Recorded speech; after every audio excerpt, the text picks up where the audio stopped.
Is adultery a capital offense? The rational part of my brain knows that it's not.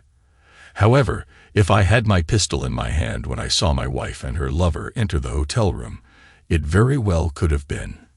Thankfully, by the time I got to my truck, I had calmed down and only glanced at the center console where I kept it. I have large sums of cash periodically for my work, and I keep a 357 in the truck just in case. I have only ever fired it at the gun range, but I like guns and have the right to keep them, so why not? I called my boss and told him this story. I would be taking the rest of the day off and probably tomorrow. I needed to line up a lawyer and establish a game plan. I withdrew $3,000 out of our account and opened a new one in my name only. That still left $5,000 in there, so we had enough to make this month's rent and bills. We only had the one credit card for emergencies, so I called and canceled it. We had switched our lease to month, so there was no house to worry about. No kids either. There was no way I was going to forgive her, especially since I had found out this was the 4th or 5th time. At least it was the 4th time she had charged a room to the credit card. I looked up the account online and saw the charges, then saw where she had transferred money from the bank account to cover it. As long as there was nothing owed on the card at the end of the billing cycle, we wouldn't get a paper statement. The emails about the account went to her, so if I hadn't taken the time to check, I would never have known. It's funny, if there hadn't been a glitch that stopped my debit card from working yesterday, I would never have checked our balance. If I hadn't checked our balance, I would have never seen the credit card payment. If I hadn't seen the credit card payment, I wouldn't have checked the charges yesterday. If I hadn't checked the charges, I wouldn't have known to be at the hotel today. If I hadn't been at the hotel today, I wouldn't be divorcing my cheating bitch of a wife. I know I should have said something last night, but my mind was still trying to process the fact that she could be stepping out. Now I had proof, and it was time to take action. I checked online and found a lawyer that said they specialized in divorces. I told them the story and was pleasantly surprised. We had only been married for 4 years, so I could probably get away with minimal spousal support. She had been working for 6 months at a job that paid well, which was why we went month to month on the lease. We wanted to buy a house. At least I thought we did. Who knew what was going through her head anymore? After I got done with all of that, I went home and grabbed a beer. Then it finally hit me. I love the dumb bitch. Why would she do this to me? What did I do wrong? I realized that if I sat around, I would just wallow in self-pity, so I grabbed some tape and started walking through the house, putting tape on things I wanted. Basically, my game systems, the TV, and the exercise equipment. Other than that, everything was tied to a memory we shared, and it was just too painful. As I was wandering around, I started dreaming up creative ways to get back at them.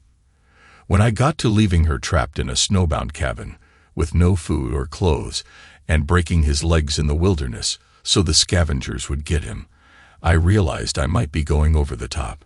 Especially when I added the thought of giving him a gun with 1 bullet in it and have it be a dud, so when he worked up the courage to shoot himself, he heard the click. Yeah, I went there.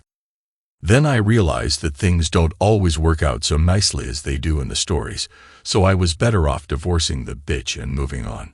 I was sad because I thought Gwen was going to be the woman I would grow old and have children with. It seems like every memory came rushing back. My proposal at the theater where we met for the first time on a blind date, the 3-day weekend at Myrtle Beach, sitting with her when her dad was dying of cancer, the long talk about the decision to move away from our friends so I could take this job, our wedding night, and the proud look on her face when she deep-throated me for the first time, how we cuddled and had a sex marathon for those 2 days. The power went out during a winter storm.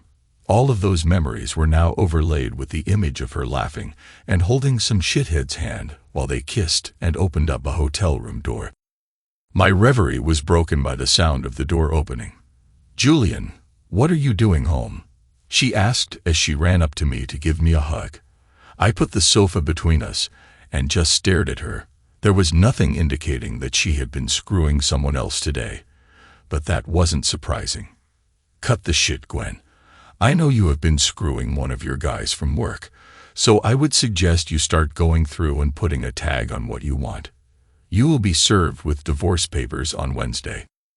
Her reaction was unexpected. She almost looked relieved. I am very sorry, Julian. I should have never gone behind your back. You deserve the truth, she said quietly. Sorry you cheated, or sorry you got caught? I asked bitterly. I'm sorry I didn't tell you I was unhappy. I'm sorry that I was too chicken to ask for a divorce a couple months ago when I decided I wanted out. You deserve so much more from me, she said with her eyes filling up with tears. You have been screwing him for a couple months. I couldn't help that my voice got louder. I was so angry and hurt. No, we've only hooked up 5 times over the last couple weeks, she sighed. But I have wanted out of the marriage for the last 6 months. What? Why? I asked. My world seemed to have shifted 5 degrees off-center. Because I'm 25 years old, and I don't want to have to come home at 10 o'clock if I'm having fun with my friends. I don't want to have to worry about having too much to drink and possibly offending your boss at a Christmas party. If I see a pair of shoes I don't need and can't afford, I want to be able to buy them without feeling like I'm taking money out of our future kids' college fund. She responded with some heat. So, you decide you want to stop being an adult. You want to go back to your carefree early 20s. Well, you got it. I took half of our savings. I'm removing my name off the lease tomorrow. I took an extra $75 out to pay for an STD test. We screwed last Sunday, and I am sure you had been with him before that. I can't count on you to care enough about me to have him wear a condom. You want your freedom. You got it. Enjoy life with your new friends and your new job. As much as I was trying to remain calm, I couldn't help but raise my voice in anger. Yes, Jules, when we got married, I was barely able to drink legally. There's a lot of life out there that we both missed. At the time, I thought I was okay with it. Now, I'm not so sure. Going out with Jeremy and his friends reminded me of the fun times we used to have. Just hanging out and being a little young and stupid, she said rather defensively. What part of missing out on life involves you cheating on me? What part of missing out on life makes it okay for you to sleep with someone else while still married? I thought that if nothing else we are still friends. Friends don't betray each other like that. You really are a piece of work, you know that. I thought my mom and sister were just bad examples, but apparently all women are nothing but bitches. Okay, I had to stop yelling. Gwen went white as I brought up my mom and sister. Mom's cheating had driven my father out the door and into a bottle. 2 years after he left, I found him dead of alcohol poisoning when I went over to his place for the weekend. Mom was only pissed that the child support checks stopped coming. What little Dad had left went to my sister and me, which my mom took and spent on a new set of tits and a tummy tuck. She put my sister Adrienne on birth control and told her that if she was going to get knocked up, to get pregnant by a rich kid so she would be set. Adrienne managed to seduce Tony Winger, the son of Arnold Winger, who owned Winger Auto Sales. When she was 18, she turned up pregnant. Tony heard rumors and had her get a DNA test done while the baby was still in the womb. It turns out he wasn't the father, and he dumped her. She went to a back alley abortion clinic to take care of the problem, and caught a blood infection. She went into septic shock 2 days afterward and died at home. Mom tried to sue the doctor, but apparently my sister had signed forms that would have made it really expensive to pursue legal recourse. When she found out it would cost upwards of 10 grand to attempt to get any money, Mom dropped the whole thing. The next year was a living hell for me as I tried to finish school with good enough grades to maybe get a partial scholarship and deal with the men Mom would bring home. I saw the college dorms as a lifesaver. No way it could be worse than home. A month into college life, I got a visit from 2 local cops. They pulled me out of class and told me that my mother had been killed in a car accident. Apparently, she and her boss were having a mid-afternoon tryst, and were confronted by his angry, gun-wielding wife. They hopped in his car and sped away right into the grill of a garbage truck. It seems the cocaine and booze in his system didn't allow for the greatest control of a vehicle. I managed to get most of my money back from the college for the semester, as I had to withdraw to take care of matters. As trashed as it was, we did have a paid-for house.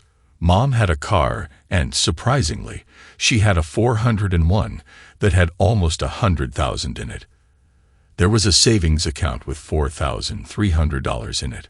I also found a stash of DVDs and cash. The DVDs were labeled retirement.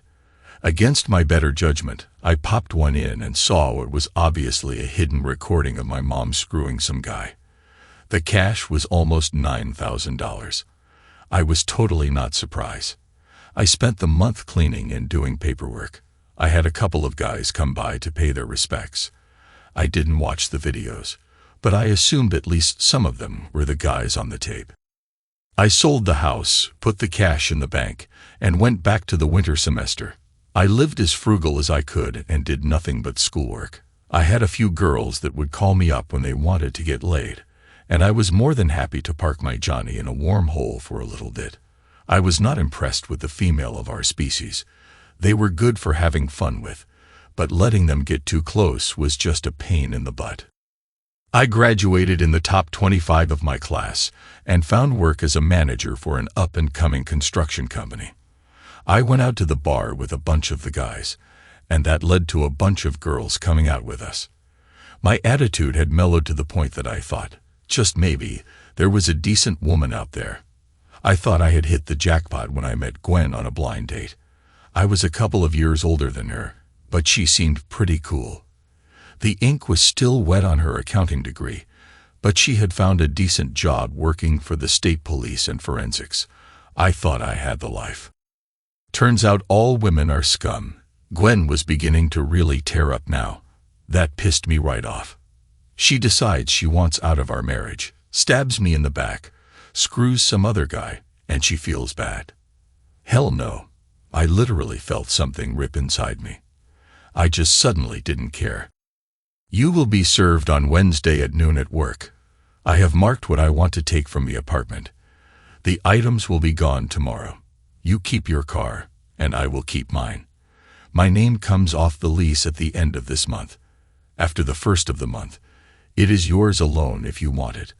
I took half the money in the account. I want the credit card paid off and canceled. I don't plan on this getting nasty, mainly because I don't want to see your lying, skanky, stinky butt again. I took a deep breath. I had to calm down as I was starting to repeat myself. Tell your boy toy to stay away from me. I know he was just taking something that was easily given up, so I am not going to go hunting him. If he crosses my path, though, I will put him down. Not because you are worth my time, but because a real man doesn't go hunting after married women. Someone needs to teach him a lesson, and if he crosses my path, I will gladly show him. If it's not me, then it will be the husband of the next married woman he decides to bang. She winced at my tone. Too bad. I grabbed the bags I had packed and brushed by her. I am picking up the stuff that has tape on it tomorrow while you are at work. If you want to fight it, take the tape off, and I will list it in the divorce documents for the judge to let him decide, I said as I walked out the door. She didn't fight the divorce at all. When Mom died, I put all the money from the sale of her house and other goods into a trust. My accountant told me that as long as the trust held all my money, it wouldn't count toward my net worth for student aid. She also suggested I invest the money so it wasn't just sitting there. Turns out she was wrong. Money held in trust does count toward financial aid. At least the way she set mine up it did. She was out of business after a year. Yet another example of women being dumb bitches. Since I had all the trust monies tied up in investments, it was quicker to take some student loans. Thanks to her inept device, I ended up with about 13 grand of debt. Thankfully, my company had a program that paid $5,000 a year towards student loans. I was going to be okay. The net effect of that disastrous relationship with my accountant was positive overall, though. While the trust didn't shield me from student aid, it did shield me from the divorce, since I had never gotten around to naming Gwen as a trustee. There was about $600,000 in there that the witch couldn't touch. I moved out of the apartment and found a small furnished loft close to work. I wanted nothing to do with the witch, so I left it all to my lawyer. There was some discussion over my 401k, and to make things easier and shorter, I ended up cutting her a check for $15,000 and walked away. The reason she didn't ask for any support became apparent after all the dust had settled. The dumb witch had gotten herself knocked up and was planning this summer wedding. I guess all that whining about not wanting to be tied down was just nonsense. For the next year, I threw myself into my job and was rewarded with a new position. I was now the improvement assessment coordinator for the entire company. We had bought out a number of smaller companies, and it was my job to make them more efficient. I was sent all over the country and tasked to bring the new companies in line. My nickname was the Masheet Man, mainly because one of the first things I would do is cut the dead weight. Most of these companies had employees who had been there 10 or 15 years and were not pulling their weight. I would give them one chance to get it in gear, and if they didn't, they were gone. I found that generally the employees who had been there less than 10 years were willing to make the changes needed to keep their jobs. I knew that I didn't target the more senior employees, but ended up with a reputation for coming in and cutting senior staff. I was considered a pariah by both management and hourly staff, and I didn't give a darn. I wasn't there to make friends. I was there to make the company money. The bills weren't gonna get paid by rainbows and butterflies.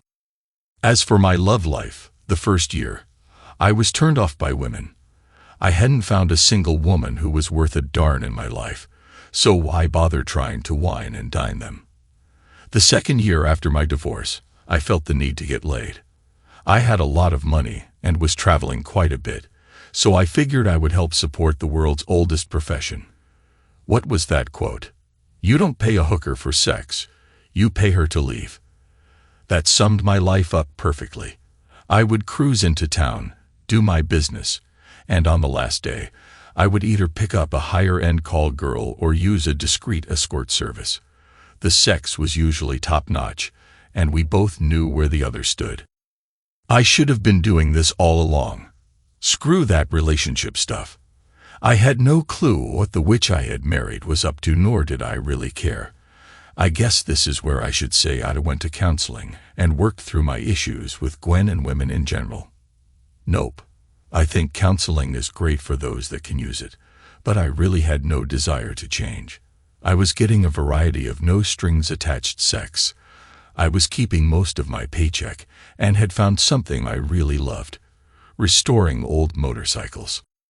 I had long since moved an hour away and bought a nice big house on the outskirts of a small town. It had a huge pole building, and in it was an old 1969 Triumph Bonneville. I had stipulated that the garage be cleaned out prior to close, but apparently the old owner was too busy to do it. So according to the language of the purchase agreement, I owned everything that was in the pole building at the time of possession. The old bike was partially torn apart, but I fell in love with the lines. I have always been good with my hands, so I bought an expensive set of Mac tools and went to work. I had the bike 75% restored when the owner tried to come and get it from me.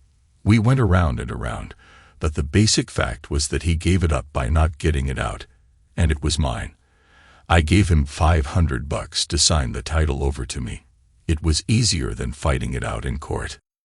After that was done, I came across a 1963 BZ Gold Star Spitfire that needed some attention.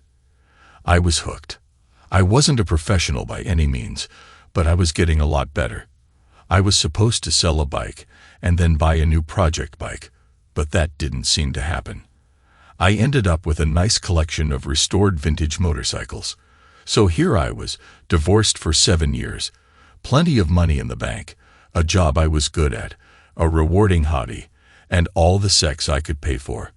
I was pretty content, right up until I came home with a new throttle cable for my latest purchase and found an old beat-up Toyota sedan sitting in my driveway.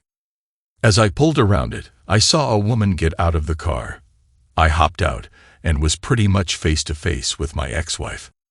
Jules, if there was any way to avoid it, you would have never seen me again. I did you wrong, and while I feel terrible about it, I can't go back and change it as much as I would like to. But this isn't for me. It's for my daughter, our daughter, she said in a rush. She handed me a photo of a cute little girl with a big smile who was missing a couple of baby teeth. It looked like the photo was taken at a mall or something. She was adorable. She's a cutie. Shame her mom is such a witch. Now, what are you trying to pull with saying she is mine? Heck, as much as you were screwing around towards the end of our marriage, it could be anybody. I heard the Fifth Fleet was in town around that time, I replied. She sighed. Julian, take all the shots you want at me. I know I screwed up royally. I was a real terrible person and deserve anything you want to say to me. But our daughter has leukemia and needs a bone marrow donor.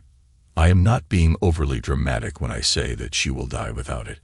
Every other option has been exhausted.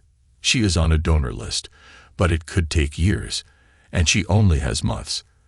As for how I know she is yours, Jeremy is sterile, and you were the only person I had sex with other than him.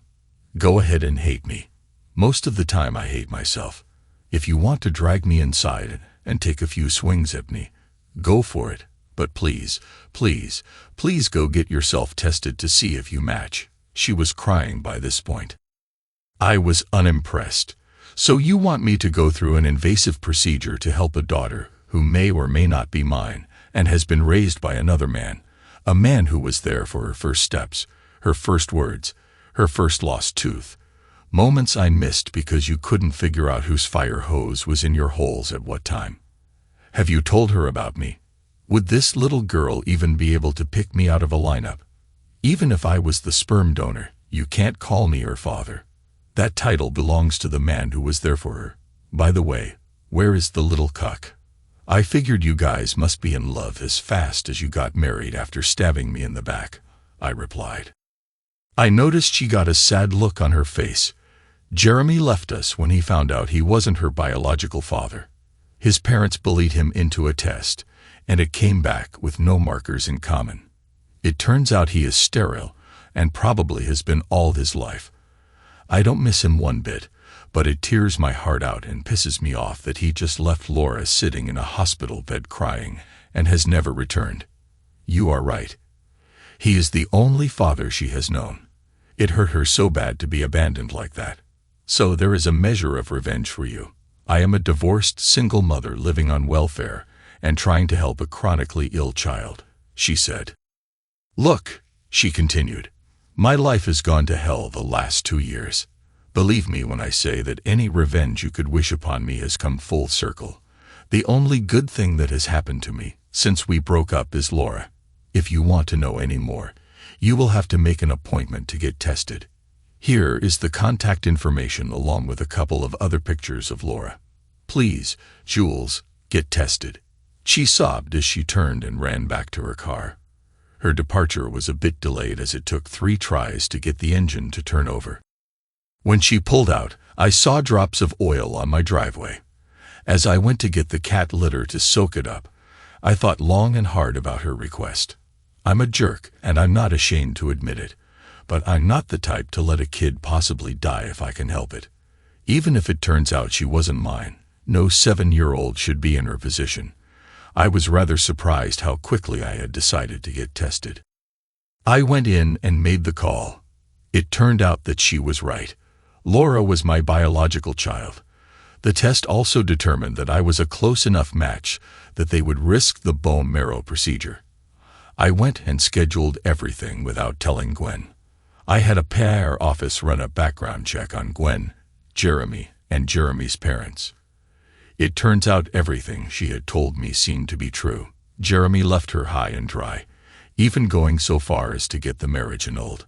For the past 2 years, Gwen had been scraping by on assistance and waitressing jobs. Apparently, all her time was spent in hospitals. The medical costs were extensive even with Medicaid. All in all, things were pretty grim for both her and Laura. I decided to sell my bike collection to free up the cash needed for the medical bills along with the back child support I knew I was going to pay. It was funny. I had rebuffed all offers to sell my bikes, but when I found out I had a daughter, the decision was simple. I went to the HR manager and surprised the heck out of her by taking 4 weeks off and asking to add my daughter to my insurance policy. I could tell she wanted the whole story, but she was one of those women that would tell everyone in the world about everything that happened in her office. I was particularly quiet when dealing with her. I showed up at the hospital with a bunch of papers for Gwen to sign in one hand and the biggest teddy bear I could find in the other. My heart almost broke when I saw the little figure with no hair and a bunch of tubes running in and out of her body. I had to choke back tears when she opened her eyes and smiled at me. I could feel my entire world shift at that point. I knew I would protect this little girl from anything or anyone who wanted to harm her. I ignored Gwen as she tried to hug me and went up to the hospital bed. "Hey," was all I could come up with. "Hello, I'm Laura. Mom tells me you are my real daddy," she replied. "Yeah, turns out I might be able to help you get better. Mom, I brought you a bear," I said. Her eyes got real big, and she reached out as far as she could for it. Her big smile got even bigger. She took it from me and gave it a great big hug. "Thank you so much. What's his name?" she asked. It was a stuffed animal. Why did it need a name? "Well, they said that you would know what it is when you picked him up," was my clever response. "It's Charlie," she said definitively. "Hello, Charlie. Thank you for coming to keep me company," she addressed the bear. "Thank you for bringing Charlie to me, Julian," she said to me. I was gonna lose it right there. If you were to put me in the position that little girl was in, I would have been howling in anger and despair. Instead, she was thankful for a stuffed toy. I turned my head a bit and caught a glimpse of Gwen. There was a look of fierce pride for her daughter. My estimation of Gwen, the mother, went up greatly. To keep it together like she has and still have raised this little angel was amazing. Laura had drifted back to sleep, but she was holding on to that teddy bear as tight as she could. This transplant stuff had better work. I knew if it was in my power to make anything happen, I would. I nodded to Gwen, and we went down to the cafeteria for a cup of coffee. I slid the papers to her. "Here is the paperwork to get her added to my insurance. I will have a $1,500 deductible, and then everything is paid for." Thankfully, they haven't rescinded the existing conditions rider to the healthcare system yet, so she will be okay. I have also gone and had them start sending me the bills for her healthcare. I should be able to get everything paid off within a couple of months, I told her. I wasn't about to tell her that I had 50 grand from my bike sales sitting around waiting to be spent. It was amazing to see the tension drain from her body. For a brief moment, she looked like the woman I remembered. I hadn't realized how much weight she was carrying. "Thank you, Julian, for everything. I know you have every right to hate me, but thank you for doing it for her," she replied with her eyes full of tears. "It's what I would have done if I had known, Gwen. I had our company PI do a background check on you and Jeremy. By all accounts, you have been an outstanding mother. I will be punishing Jeremy soon enough for neglecting my daughter. But don't think that I have forgotten how you decided to throw away our marriage for a little bit of fun. Don't for a minute think I won't hold you responsible for my missing her first words, her first steps, or her first bike ride. You might be a great mother, but you were a really bad wife," I told her. She had dropped her head down, and I could hear the sniffles. Years ago, those would have broken my heart, but now they had no effect on me. I slid another packet of papers across to her. "This is a preliminary custody agreement," I said, causing her head to snap up. "I am not going to take her away from you, but I want to be part of her life. I am proposing getting her every weekend and 1 month during the summer with alternating holidays. Pretty standard stuff. Look it over and we can discuss any changes. I am going to need copies of her birth certificate and whatnot. Do you happen to have them on you?" She looked at me, seeming to search my face for something, but I didn't know what. Then she cast her eyes down. I will have to get them for you. My car died on me, so I took the bus here this morning. I will bring them with me tomorrow, she said softly. My stomach rumbled. It was time for lunch, and I needed those documents soon. Let's go get something to eat that isn't hospital food while she is sleeping, and we can pick up what we need afterwards, I suggested. She nodded and wiped her eyes. Great. I was going to spend my lunch with a crying woman. How did I get myself into this mess? Lunch was interesting to say the least. For 20 minutes, we sat looking at each other, the silence only broken by us telling the waitress our order. For so long, I wanted to rip into this woman, and my mind pulled out every nasty thing I could think of to throw at her, but I couldn't do it. I took a deep breath and analyzed why. It came down to the fact that I was going to have to deal with this woman for the foreseeable future, along with the realization that she was beaten. Outside of her relationship with her daughter, she had nothing. She made her choices and was living with the consequences. My sense of justice, as warped as it may be, was satisfied. I still didn't trust her or particularly like her at this point, but I wasn't going to hate her anymore. I'm not going to hit you, I said as the thought popped into my head. She flinched and gave me a funny look. When you first approached me, you said I could take a few swings at you. I am not going to do that. In fact, I'm going to try very hard to drop my animosity and anger toward you. We have a daughter, and I'm not going to poison her life like my parents poisoned mine. You'll probably never be my favorite person, but I'd rather let go of my anger and make sure that our daughter has a loving and stable home, I explained further. Some of the tension eased out of her. I know you wouldn't hit me, Julian, although I feel I deserve it. I just want you to know, she started. Stop, I said a bit too loudly. I don't want to hear your apology. Nothing you can say will make what you did and how you did it okay. The most basic truth of the matter is you didn't want to be married to me, and you wanted to screw around like you were single. You could have told me you wanted a divorce, but instead, you went behind my back and drilled with your little boy toy. Then came home and acted like nothing was wrong. It wasn't a mistake. It was a calculated action. You are not the victim, and you will receive no sympathy from me for how your life turned out. If we didn't have a daughter together, I would never have wanted to see you again. But we do have a child, and I am going to make sure that she has the best life I can give her. That includes a mother and a father. So let's eat and talk about how we are going to make that little girl's life better. She looked down at her burger and then back up at me. For the next 20 minutes, we had a great conversation about Laura and how we were going to attack the cancer. It was actually relatively pleasant. The area where they lived was rough, to say the least. I knew they lived in government-assisted housing, but I didn't realize how bad things were in that part of town. I parked my truck and let Gwen hop out to go get the stuff. There were 3 guys hanging by the entrance to her apartment building, all with their pants down around their knees. I was staying by my truck in this neighborhood. She was gone for about 15 minutes when she came out and walked past the gangbangers. That was such a dumb look. I got out of my truck when they went to surround her. Hey, Chicana, you too pretty to be living all alone around here. You need a man to take care of you, don't you?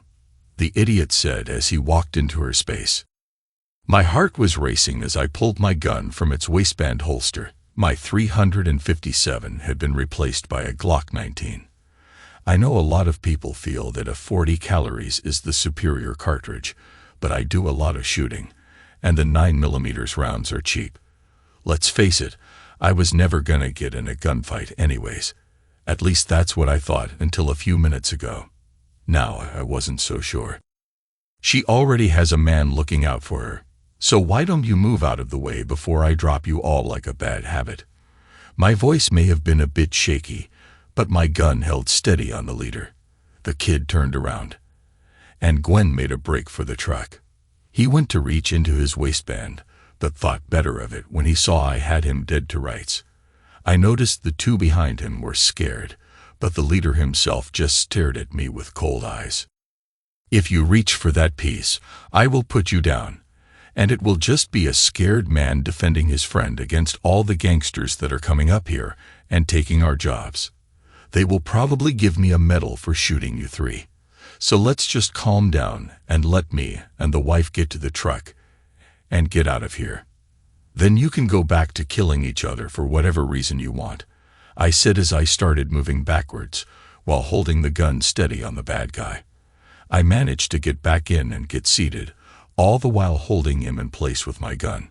I turned on the key and shifted into drive before I broke eye contact. I gunned it and heard 3 loud pops before I managed to turn a corner and get going. I ran the next 2 lights and got on the freeway as fast as I could. After about 15 minutes, I figured no one was following me and slowed down. My heart was racing. Gwen was sobbing in the passenger seat next to me. "You are not bringing my daughter back to that hellhole," I growled. "What do you have in that apartment that you need to get?" "Just our clothes and some dishes and stuff," she replied as she got control of her emotions. "A lot of our stuff is still in the storage unit, but I am probably going to lose that here in the next month." "I will buy you new clothes, and I will get her new toys," I said. "We'll get your stuff out of storage, and you'll move into my place for now. I have a 4-bedroom house with 2 bathrooms. You will take one. Laura will take the other. You will be handling the cooking and cleaning until you can find a job to get back on your feet. You won't bring any boyfriends to the house, and I won't bring any girlfriends. I'm gone about once a month checking on various plants and whatnot. My house is not going to be your sex paradise. Get a room or bang at his place. I am dead serious on this. If I find out you are bringing guys over to the house, I'll toss your butt out and go for full custody of Laura." She looked at me and then at the floor. "I'm not seeing anyone, Jules.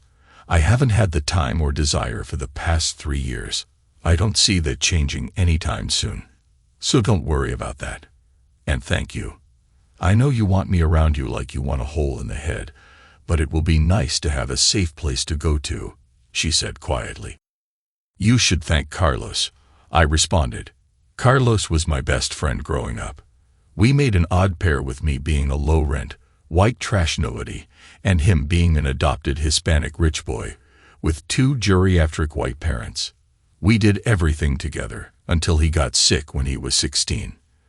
Then I would visit him at the hospital every chance I could and watch him waste away as the cancer ate him from the inside out. He died 2 days before his 18th birthday. Mr. and Mrs. Jackson would pass on 3 years later. There wasn't a day that went by where I didn't envy my friend for the love and support he had from his 2 parents. I wanted to give my daughter that. It was too late for me to become a normal, well-adjusted adult.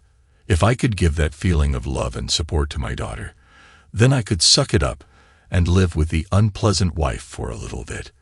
We got her stuff out of storage and had her set up in the spare bedroom within the next couple of days. I might have gone a little overboard with the decoration for Laura's room, but hey, she was my only daughter. Within the next few days, I prepared myself for the procedure. I don't like hospitals, and I am sure that the nurses assigned to me were deliberately using the most blunt needles they could find. But I made it through. All total, it took a week. Little Laura rallied for a month. Then it was found out that it didn't take. So I was out for another week as they tried again. Again, it didn't take, although there was enough positive response that the doctors were willing to try a 3rd time. Finally, it took.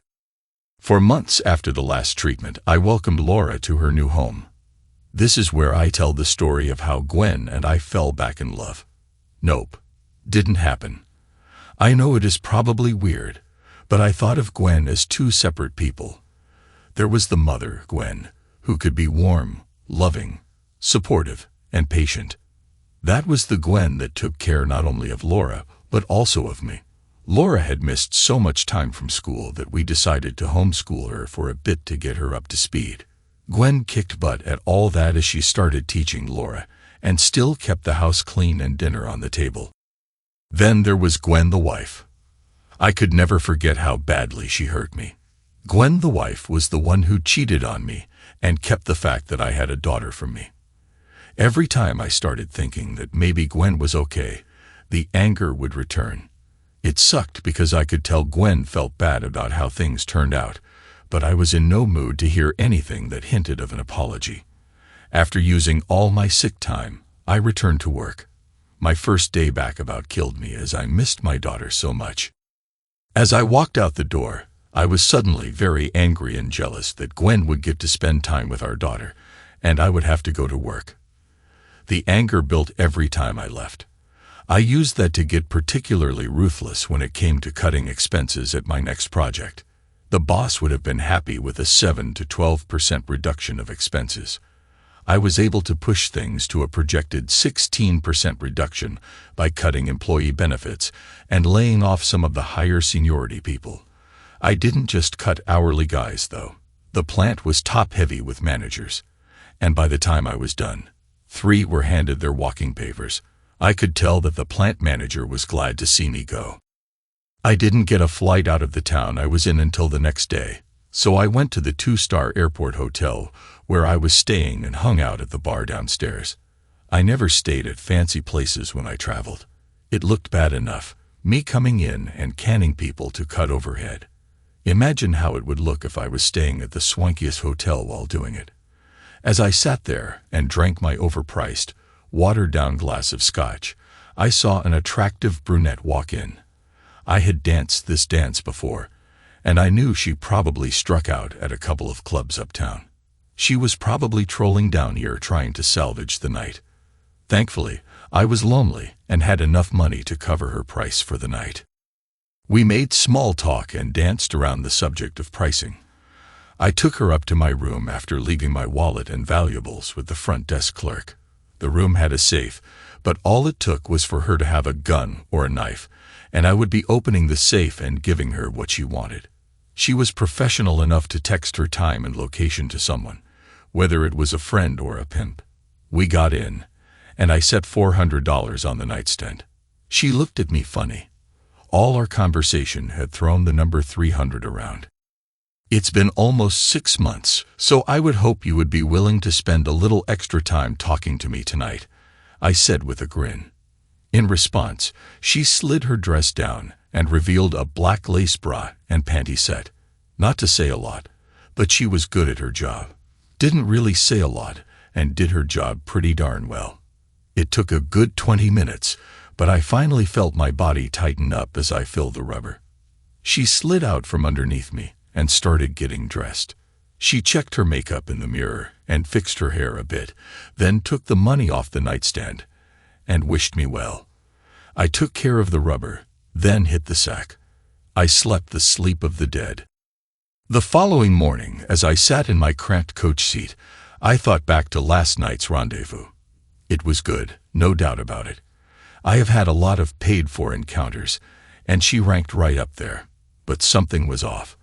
I decided not to think about it too much, and as the plane touched down, I was thinking of what I could get Laura. My little girl had adjusted well, and she was going to be ready to go to 2nd grade this fall. I made sure that Gwen had enough money to buy her any clothes or toys she needed.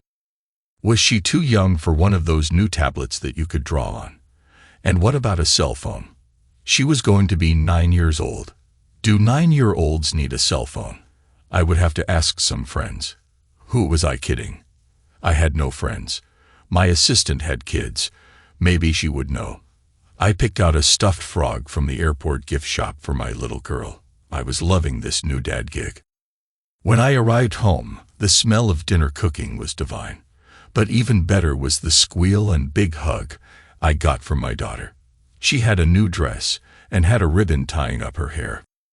Mom bought me a new dress so I could look pretty for you when you got home. She also says I have enough hair that I got a new haircut. Do you like it, Daddy?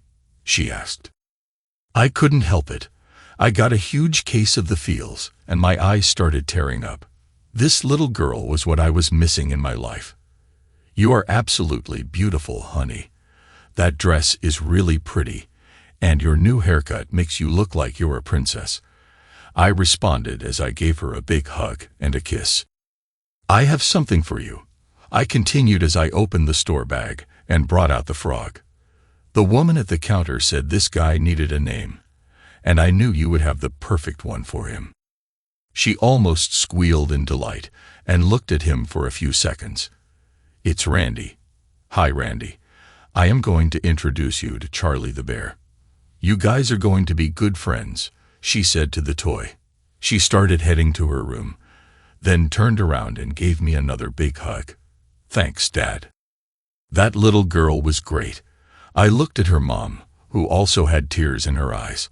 I almost lost my good feeling as I realized that Gwen had kept this from me. I could have had this all the time for the past 8 years. I stamped the thought down.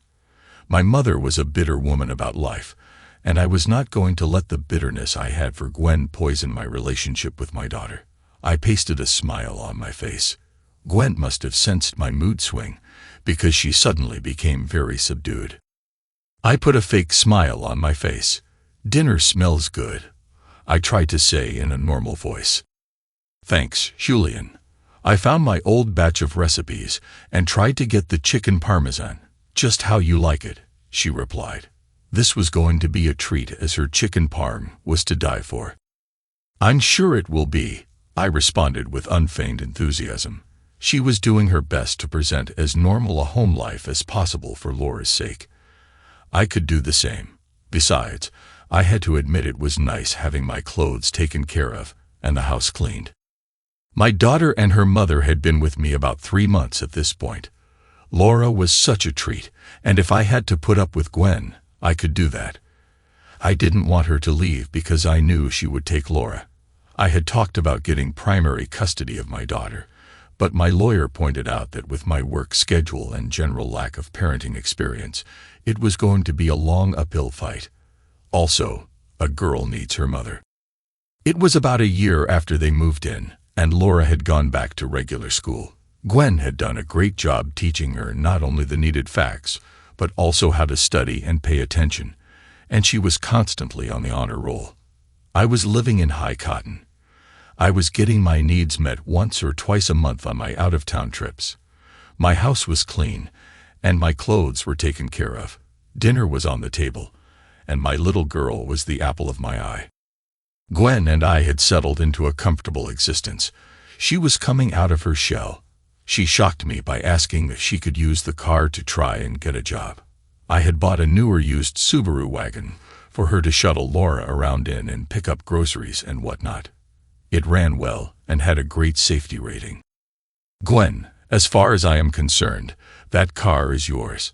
I will never use it if you move out, and it is old enough that the resale value will be nothing. Why don't I just go put the title in your name? If something happens to me, I have it set up where everything goes to Laura. It will be held in trust until she turns 18, then she can do whatever she likes. You should have a car to help her out until she's able to get around by herself," I replied. I could see her start to tear up. "Thank you, Julian. You have been so good to us, and I am not sure why. You have to know by now that I wouldn't stop you from seeing Laura, even if I could. And child support wouldn't be much more than what you are paying for the 2 of us to be here. Why are you being so nice to us, or rather me?" she asked. I thought about how I wanted to word this. This was also the first time I realized that I wasn't angry at her anymore. Before, I had been holding it back, trying not to let it show for Laura's sake. But now I really had no animosity for her. I let out a big breath and gathered my thoughts. My mother poisoned me and my sister with her vitriol and hate. I didn't want to pass that on to Laura, so I stamped it down. Make no mistake, if Laura hadn't come into my life, I would probably have hated you right up until the day I died. But it's different now. The short answer to your question is that Laura likes you, so I like you. I think we can go forward being friendly if not friends, I replied. The tears started up in force, and she walked over and gave me a hug. For some reason, my allergies started acting up, and my eyes were watery also. It felt good to let go of the anger and hurt. Don't get me wrong, there was still resentment, but it wasn't at the forefront anymore. Laura came down to the kitchen and saw us hugging and crying. She decided she needed to get in on the hugging action, and the 3 of us held each other for a long time. Epilogue. My heart was about bursting with pride when my daughter crossed the stage to get her diploma. Gwen was sitting next to me holding my hand and had tears in her eyes. Laura had gotten into Harvard and was going to leave us in a couple of months. It was all she could talk about. Thankfully, she had gotten some scholarships, so her education fund would cover the rest.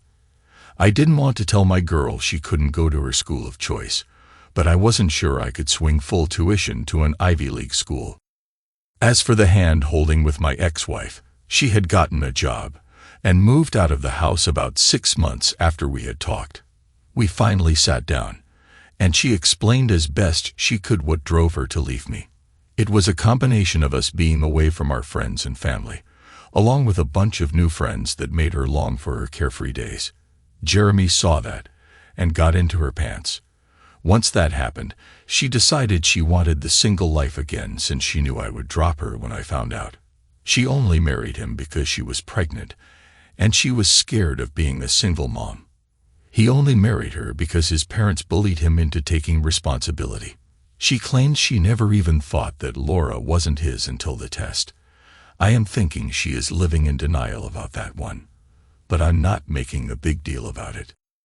As for Jeremy, sometimes karma serves up a nice softball that you can just belt out of the park. Our company bought his company out. Guess who they sent in to check productivity? It gets even better. Jeremy's father had worked at the company for 19 years and gotten his son into the job. Both father and son were handed their walking papers along with 10 other employees. They didn't make the connection for about a month. And then we got all types of threatening calls and emails. My decisions had been backed up by my past practice and performance reviews.